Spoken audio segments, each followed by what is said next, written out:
Josh Allen is the NFL's most valuable player. John Scott, joined by our Bills and NFL insider and voter, Vic Carucci here. And Vic, you've covered the Buffalo Bills for a really long time, including the last player to win the honor, and that be Thurman Thomas here. From a historical organizational standpoint, what does Allen's win mean?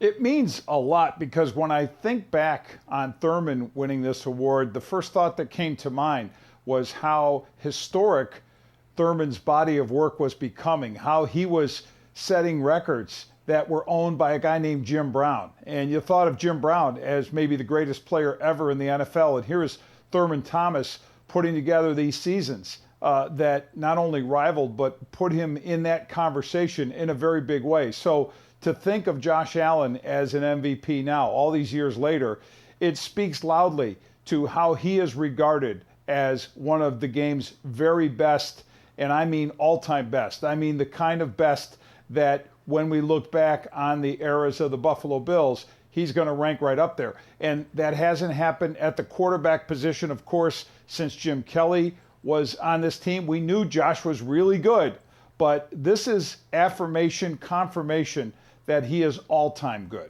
A lot of people like to look a little farther down the line. We know this organization, it's Jim Kelly and it's Josh Allen at the quarterback position. Josh's script is not finished yet, but even at this point, where does he stack up, do you think, as the greatest quarterback this organization has ever had? I'd be willing to say that he's the most talented quarterback they've ever had, and that includes Jim Kelly. Now, I have great reverence for Jim's body of work as a Hall of Famer, as someone who led this team to the 4 consecutive Super Bowls. That's all huge resume stuff. But in terms of the ability of a quarterback to do so many different things, and Jim will be the first to acknowledge this, there are things that Josh does, we know, with not just his legs, but also his arm, that Jim just couldn't do or didn't have that skill to do. Jim could do a lot of great things, and running that no-huddle offense as he did, the K-gun attack, was a very unique thing.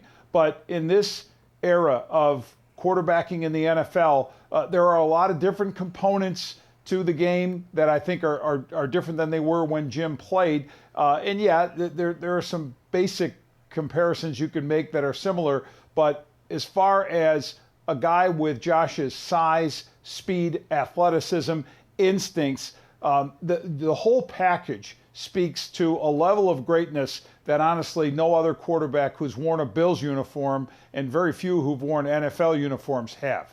Let's get to the vote itself. It was incredibly close. 21 votes is what separated Josh Allen at the top and Lamar Jackson at the bottom. Close in the first place vote category, but Josh having 4 more than Jackson. You are a voter for this award. Explain who you voted for. It's public knowledge, but then explain to us the thought process behind that choice, as Allen being your MVP pick.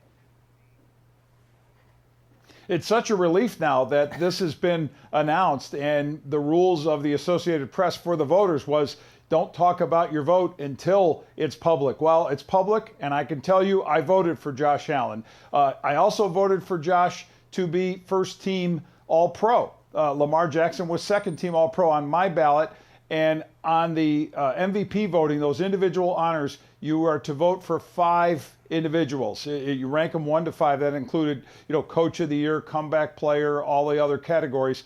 In the case of the 5 that I had for MVP, Josh was number 1 on that list, of course, and then Lamar was number 2. So I felt right along that Josh had made the most compelling case based on his value.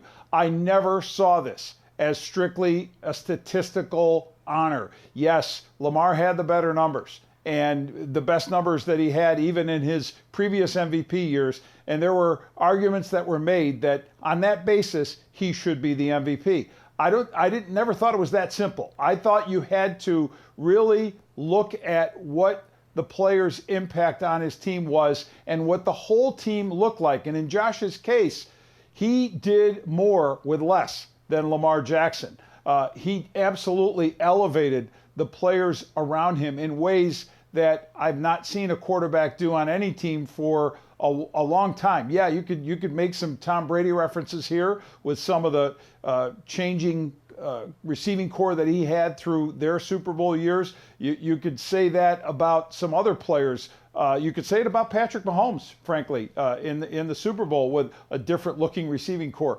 But in terms of name players that he had around him, nobody registered to catch the football in ways that they produced. And this offense was, of course, a big part of what the Bills did, the biggest part, and Josh, the biggest part, with his arm, with his legs, and what he also did for the team as a whole. I believe that watching this team as closely as I did, that the defense rose to the occasions at times, not always, but at times, to complement what the offense was doing. And of course, this offense has a running game. I mean, James Cook did some nice things and was utilized well. I thought Joe Brady did a very effective job of utilizing all the assets that he had. But the one asset that he had, the only asset that allowed the Bills to be a Super Bowl contender, wore number 17. Now, you mentioned you had Josh Allen MVP #1 as well as first team All-Pro. That's obviously not how it shook out, meaning more people chose Lamar Jackson as the first team All-Pro quarterback, yet Allen wins the MVP, somewhat of an unprecedented occurrence here. Why do you think some people were comfortable going Jackson for first team All-Pro and switching their vote, unlike what you did, and giving Allen their thoughts on MVP?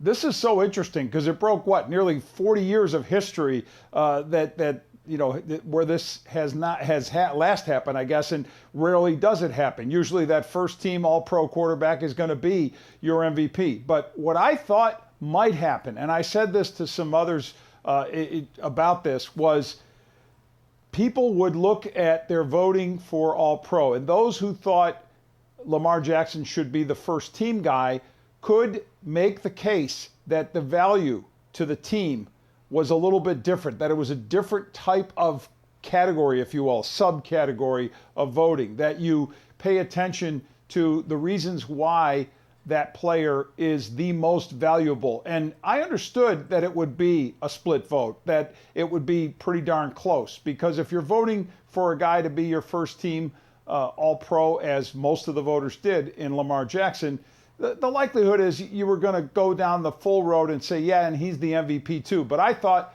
there was a lot more thinking behind this and more attention behind this. And I also want to give credit to the Bills, to their public relations department. I know Kevin Kearns was tasked with putting together, along with the entire staff and their statistical crew at One Bills Drive, sort of a fact sheet on Josh. And that I'd say every team that had a candidate in the MVP race and other categories did this. Sent out these fact sheets to the voters that gave you a bigger picture of, or a more in-depth picture of what the player's contribution was. And I thought the numbers that were on that sheet and the description of the things that Josh did during the regular season, and again, this is a regular season award, we must emphasize that, so our votes were in before the playoffs began, and I thought that might have been an effective tool with some of the other voters. I looked at that, and I also gave some feedback on it to the Bills. I said, hey, look, this is great stuff. Maybe add something here to call attention to whatever element it might have been. And I'd say that might have been enough to sway just enough of the voters in the direction of Josh for MVP. Now, Vic, Allen has been already in the conversation with Patrick Mahomes, Joe Burrow, Lamar Jackson, in that conversation as arguably the best quarterback in football. But those three had things that Allen, prior to this award, did not, either Super Bowl appearances or MVP awards. Now that he has part of what the rest of the group does, where do you think this, and how maybe more so, how does this solidify him in his standing as arguably the best quarterback in the National Football League? Yeah, I think it absolutely solidifies his standing as the top guy in the league. But what separates him and Lamar Jackson and Patrick Mahomes and Joe Burrow, just to throw out some of those names that are usually in that conversation, is very little. It's small points of separation, and you're talking about an elite group of quarterbacks. And again, had this worked out that Lamar won MVP and not Josh, I don't think there would have been any reason to think less of Josh as a great quarterback, very much in the discussion. But having this affirmation, this stamp, if you will, you sort of think about the guy in a different way, because it then becomes a more of a historical and legacy conversation about the player. Now, I'll say this. I think it puts some additional, whatever the word is, I'm going to say pressure, I guess, but certainly urgency on the Bills to make the most of the years that they have with this great talent. Now, that still would have been a conversation regardless of Josh winning this award. But I have a sense that, John, that it's intensified a bit, that now we look at this team and how close they've been on that doorstep to get to the Super Bowl. You have to say that, okay, how many more years can you go without taking advantage of this guy? He's a young player still. He's got, I think, many great years ahead of him still. But it's interesting how fast those years go by, how we blinked, and it's, boom, 7 seasons, done. And now the guy is an MVP, an ascending player, even when, and it's not just, again, about his own numbers. It's about what he's done to elevate this team, everything possible to put this team in position. And what does each offseason bring? A remaking of portions of the roster. And I think we're going to see significant, changes there, but all with an eye toward, what Brandon Beane, what Sean McDermott see as how do we put the best around number 17 to get this team to where it wants to go, which of course is not just reaching a Super Bowl, but winning it. Vic, you also happen to be a Pro Football Hall of Fame voter as well. And I don't want to get too far down the line. Maybe we're at the midway point of Josh Allen's career. Maybe explain to people how, as a voter, you look at resumes and criteria of these players who you are considering to reach the highest pinnacle of the sport, and maybe where Allen and an MVP at this point in his career maybe sets him at a certain place on a path that maybe, again, if things go a certain way, could lead him to Canton.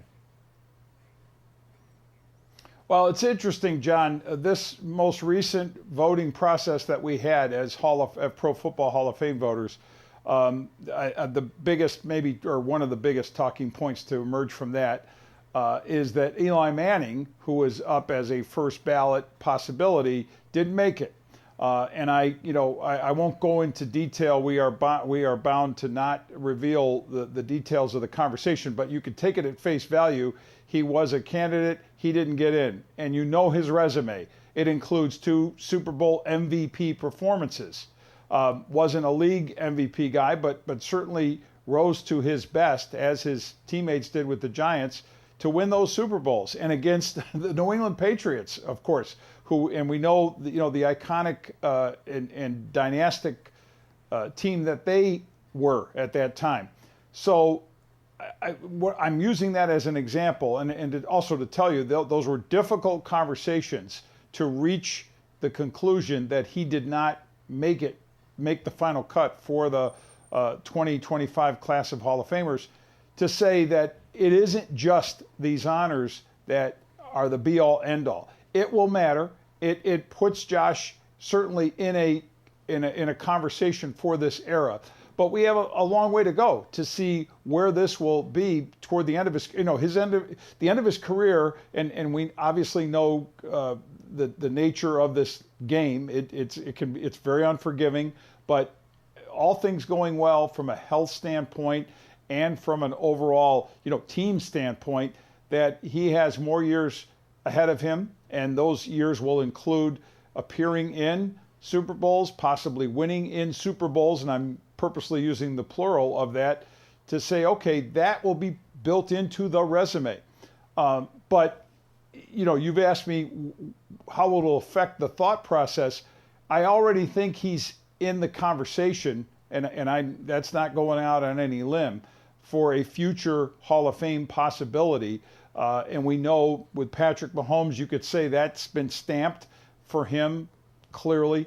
Lamar Jackson, is it stamped? I think it is for sure, in terms of, again, double MVPs and a guy whose body of work speaks to absolute greatness. Josh's does too. But it'll be interesting to see when that time comes, when you're 5 years out of the game and you're a first ballot guy. Do you have to wait? Does Eli Manning eventually get in? I think there's a chance he could, and probably will get more conversation going forward. But there were voters who might have said, in my mind, it was more along the lines of, hey, maybe not now, maybe not as a first ballot guy, but we're still talking about a two-time Super Bowl MVP. So the criteria varies. The numbers matter, but they're not the be-all, end-all. You've got to look at a bigger picture. And we'll see. Dan Marino is one of the greatest quarterbacks of all time. Made one Super Bowl, lost that Super Bowl, thought he would be back, no problem. Didn't happen for him. Dan Fouts never got to one. Hall of Fame quarterback, great numbers. You can see these cases of some great players, Hall of Famers, and Hall of Fame should be the definition of greatness, not the Hall of very good. And then say, okay, what's the case? How do you make the case? Josh's case is still being made. Finally, I want to get you out on this one, and it's a non-Josh Allen question. It's the comeback player of the year, Joe Burrow taking home the honor. But I want to get your take on where you slotted Damar Hamlin, because in my opinion, I actually thought his case this year to win the award was amazingly stronger than what it was maybe in the controversial one a year ago. Right. And look, I will, full disclosure, I voted for Joe Burrow as my top. He was my top on that list. I did have Damar on that list of my five. And I agree with you that Damar breaking into the starting lineup and being much more of a contributor than he's ever been in his time with the Bills made his case very compelling. And the basis of the award and the guidance that we got, and look, this was affected by a lot of the blowback from Joe Flacco winning it last year, as coming back from what? He was coming back from just being irrelevant and coming off the couch and then playing for the Browns and doing a remarkable job as a guy, as coming back from not being a relevant guy. Well, the Associated Press, the administrators of the award, were making it clear to us that the guidelines and the spirit should be more about coming back from injury or illness, something other than just he wasn't a very good player a long time ago, a Geno Smith, for instance, and then all of a sudden he's reemerging. He's having a new life as a quarterback. And I know some of that discussion was there for Sam Darnold in a big way with Minnesota, but he, that was a guy who had been healthy. It's just that he got another shot because of issues with a team that moved on from Kirk Cousins, and we know the story in terms of and then the rookie that they drafted from J.J. McCarthy, Michigan, was injured. When you look at Damar, yes, incredible story, coming back from from the cardiac arrest. What bigger comeback could there be? But I will say, in terms of the immediacy of Burrow coming back from his injury of a year ago and doing what he did for the Bengals, didn't have much support from his defense, but had a remarkable performance season. And I would say with Damar, 2 years later, there might have been some of this thought, the votes that he got, of sort of a makeup because of the Joe Flacco voting, right? How that went. And again, taking zero away from him, and very much someone who is very much supportive of his story and the impact that he had on people just being more attentive to saving lives, right? And getting the training, CPR training that I for one, want to get as a result of what happened to DeMar. So I would tell you that it was an interesting conversation, but I think the thought process with Burrow was maybe just that it was a more immediate thing than what had happened back in 22. Burrow, heck of a season and heck of insights from our own Vic Carucci. And we'll have, of course, a lot more with myself, Vic, along with Adam Bonini, Monday on Sports Talk Live.